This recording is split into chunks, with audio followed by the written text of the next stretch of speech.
জামাত শেষ হলেই বোঝা যাবে। খুলনায় তো চমক আছে একজন কৃষ্ণনন্দী, তিনি জামাত ইসলামীতে যোগদান করেছেন। একটা মিসপ্রোপাগান্ডা আছে, মিসকনসেপশন আছে যে একজন হিন্দু অন্য ধর্মের লোক কি করে জামাত ইসলামীতে আসলো।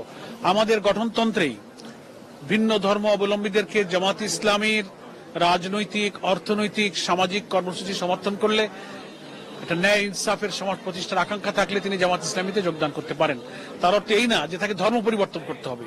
তিনি হিন্দুই থাকবেন, তার ধর্ম তিনি পালন করবেন, তার সংস্কৃতি তিনি ধারণ করবেন, কিন্তু রাষ্ট্রের, অর্থনীতির, সমাজের সুশাসনের প্রোগ্রামটা তার পছন্দ হয়েছে বলে এই প্রোগ্রামকে সে সমর্থন করছে।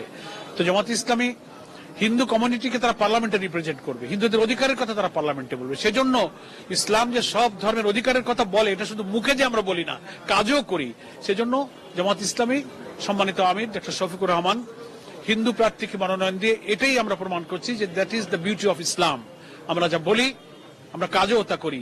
তারা সংসদে গিয়ে এই দেশে একটা উল্লেখযোগ্য সংখ্যক হিন্দু এবং অন্য ধর্মের প্রতিনিধিরা আছে, তাদেরও তো অধিকার আছে পার্লামেন্টে তাদের অধিকারের কথা বলার।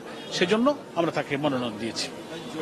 মনোনয়নপত্র জমাদান শেষ হলেই বোঝা যাবে। খুলনায় তো চমক আছে একজন কৃষ্ণনন্দী, তিনি জামাত ইসলামীতে যোগদান করেছেন। একটা মিসপ্রোপাগান্ডা আছে, মিসকনসেপশন আছে যে একজন হিন্দু অন্য ধর্মের লোক কি করে জামাত ইসলামীতে আসলো।